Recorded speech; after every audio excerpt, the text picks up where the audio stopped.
They said time heals all wounds. But for one father, time only made them deeper, sharper, like glass that never stopped cutting. The courtroom was silent, the kind of silence that hums beneath grief.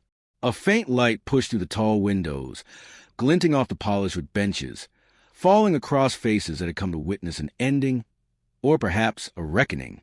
In the front row sat Michael Turner. His suit was pressed, his posture straight, but his eyes told the truth. They were hollow, ringed with months of sleepless nights and memories that wouldn't let him go. In his hands, he held a creased photograph, his son Jacob at 17, smiling, alive, wearing that red varsity jacket he'd loved so much. The edges of the photo had faded, but the pain behind it had not. Across the room sat Ryan Hale, 22 years old, thin, pale, his wrist shackled, his expression unreadable. Once, he'd been just another face in the same town, a name on a basketball roster, a regular at the corner store. But one night outside that same store, everything had changed. It started as a stupid argument, words traded, pride bruised, tempers lit. Then, in one brutal flash, a knife, a scream, and silence. When police arrived, Jacob Turner was gone before they could even call for backup. Michael had relived that night 1,000 times. The phone call that split his world in half. The flashing lights that painted his driveway red and blue. The moment an officer couldn't meet his eyes before saying the words that still haunted him. "Sir, I'm sorry." And now, months later, here he was, staring across the courtroom at the man who had taken his only child. The man whose name had become a curse whispered through town. The man who had finally, today, faced the weight of what he'd done. But as Michael sat there, heart pounding like a second gavel in his chest, he didn't just see a killer. He saw the boy who'd looked his son in the eye and decided his life didn't matter. He saw every unanswered question, every sleepless night, every second that had turned him from a father into a ghost of one. And when the bailiff called the court to order, Michael whispered under his breath, "Let him look at me, just once." Because before this day ended, before justice was declared, he needed him to know the face of the man whose world he'd shattered. The prosecutor's voice cut through the silence. Sharp, deliberate, practiced. He laid out the story piece by piece, each word hitting like a hammer.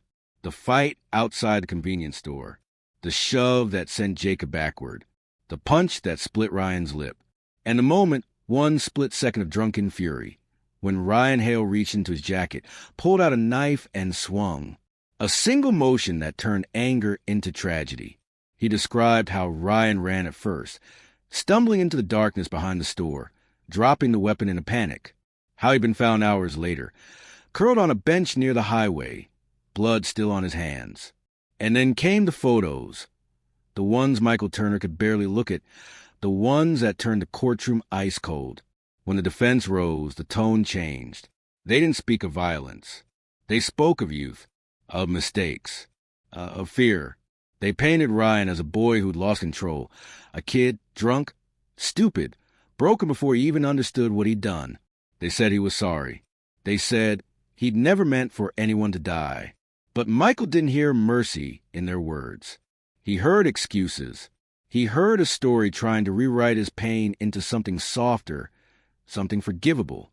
Across the courtroom, Ryan sat small in his chair, his shoulders hunched, his eyes locked on the table in front of him. The chains around his wrists clinked faintly when he moved. For the first time, he looked less like a killer and more like a frightened child. But that didn't change what he'd done. Then came the moment everyone had been waiting for. The judge turned toward the gallery. Would anyone from the victim's family like to make a statement? The words hung in the air. Michael felt the world narrow to a single heartbeat. He stood.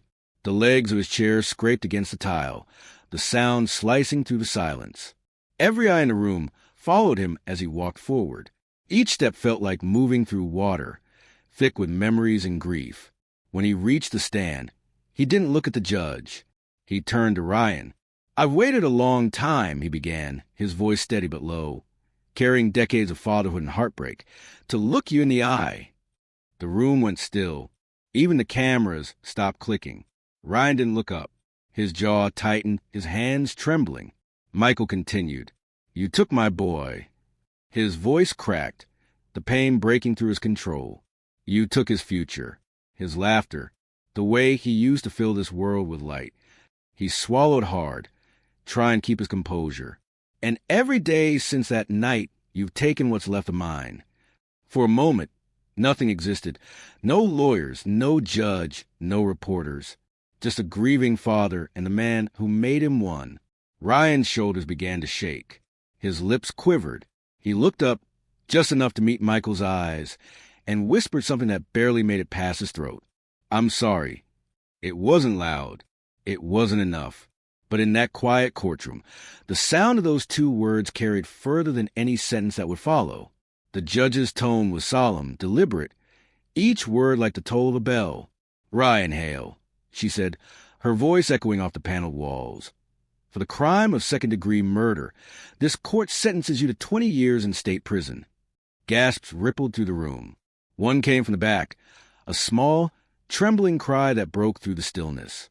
Ryan's mother had her face buried in her hands, shoulders shaking as she tried to stifle her sobs. The sound seemed to echo louder than the sentence itself. Ryan didn't move. He just stood there, pale, shaking, the chain between his wrists clinking softly as an officer stepped closer. For a moment, he looked less like a convicted man and more like a lost boy, hollow, fragile, and terrified of what waited beyond those courtroom doors. At the prosecution table, Michael Turner sat perfectly still. His hands, knotted together on his lap, trembled with restrained emotion. He had imagined this moment 1,000 times. The moment justice would be served, the moment the man who killed his son would finally be taken away. But now that it was here, it didn't feel like victory. It just felt empty. The judge's words faded into the background, drowned out by the pulse in his ears. Then something inside him shifted. He rose from his seat. The courtroom watched as the grieving father turned, slowly, toward the young man in chains.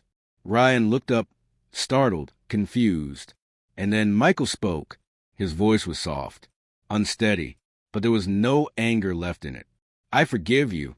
The words hung in the air like a fragile thread. Impossible, unbelievable. Every reporter froze. The stenographer stopped typing. Even the judge paused, her eyes lifting from her notes. Ryan blinked, as if he wasn't sure he'd heard correctly. His lips parted, but no sound came. Tears welled and spilled freely down his face. Michael took a breath, his voice trembling now. I hate what you did, he continued, but I won't let it turn me into what I despise. My son, he believed in second chances. I'm trying to do the same. Ryan lowered his head, overcome. His entire body shook as he mouthed the words, I'm sorry. Then, with a faint nod from the judge, the bailiff stepped forward, gently taking Ryan by the arm. As he was led toward the side door, he turned once more, meeting Michael's eyes across the room. And in that single fleeting glance, something passed between them. Not absolution, not friendship, but shared acknowledgement of the pain that would follow them both. The heavy door shut behind Ryan with a hollow thud.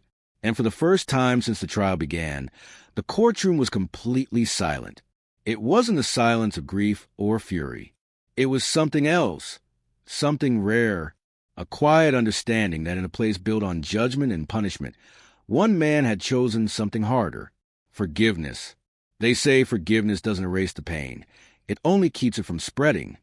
Months passed. The trial became old news. The headlines faded and the cameras moved on. But for Michael Turner, the story never ended. Every morning, he still set 2 coffee mugs on the counter. One for himself, one for the son who would never sit across from him again. Jacob's room stayed untouched. His basketball rested in the same corner, his shoes by the bed, the same poster peeling slightly from the wall. Yet something had changed inside Michael, something quiet but undeniable. The bitterness that once sat heavy in his chest had begun to melt away, replaced by something he didn't expect to feel again, purpose. He started speaking at local schools. Not as a preacher, not as a saint, but as a father who had lived through the unthinkable. He told them about Jacob, the way his laughter could fill a room, the way one bad decision from someone else had taken that light away. He talked about the night of the call, the courtroom, the moment he looked into the eyes of the man who took his son's life. And then he'd pause, always the same pause, before saying the words that made students shift in their seats, eyes wide, heart still. I forgave him. At first, people didn't understand. Some even argued with him afterward. How could you forgive that? They'd ask. And Michael would always give the same quiet answer, looking down at the worn photo of Jacob he carried in his wallet. Because my son's memory deserves better than hate. In that forgiveness, he found a strange kind of peace, not the absence of pain, but the acceptance of it. He knew grief would never leave him. It had become a part of who he was. But he refused to let it define the rest of his life. As he left one of his talks one afternoon, a boy no older than Jacob came up to him, eyes glassy with tears. "Mr. Turner," he said softly, "I think my dad needed to hear that. He's been angry for a long time." Michael smiled faintly, a tired, knowing smile. "Tell him it's okay to let it go," he said. Then he looked up at the fading light outside, whispering to himself, "I think Jacob would have liked that." He came to court ready to condemn a killer, but he left having freed himself. Michael Turner knelt beside his son's grave, the marble smooth beneath his hand, the engraved letters familiar like an old wound. Jacob A. Turner, 2006 to 2023. He brushed away the leaves that had gathered at the base, his fingers trembling not from age, but from memory. Each visit was both an ache and a balm, a reminder of everything he'd lost, and everything he refused to let that loss destroy. He placed the flowers down carefully, arranging them the way Jacob's mother used to before she passed. For a long moment, he said nothing, just stood there, eyes lowered, listening to the faint hum of life in the distance. Birds, the wind, a world that somehow kept moving. Then he whispered, voice breaking softly, "I saw him again today, Jacob, not in person, but in my mind, the boy who took you. I think he's changing. I think he's finally sorry." He paused, looking at the headstone as if waiting for a reply. "And I think I'm finally at peace with that." He straightened up, eyes lifted to the horizon where sunlight spilled through a break in the clouds. Though the world still saw his story as tragedy, the grieving father, the courtroom, the killer, Michael saw something else entirely. He saw redemption in unexpected places. He saw how love could grow out of pain. He saw that vengeance, no matter how righteous it feels, never brings the dead back. It only keeps the living trapped with them. And as he turned to leave, the camera followed, his hand brushing the gravestone one last time. "Rest easy, son," he murmured. "You taught me more after you were gone than I ever learned while you were here." He came to court seeking justice, the narrator concludes, but he left having found grace.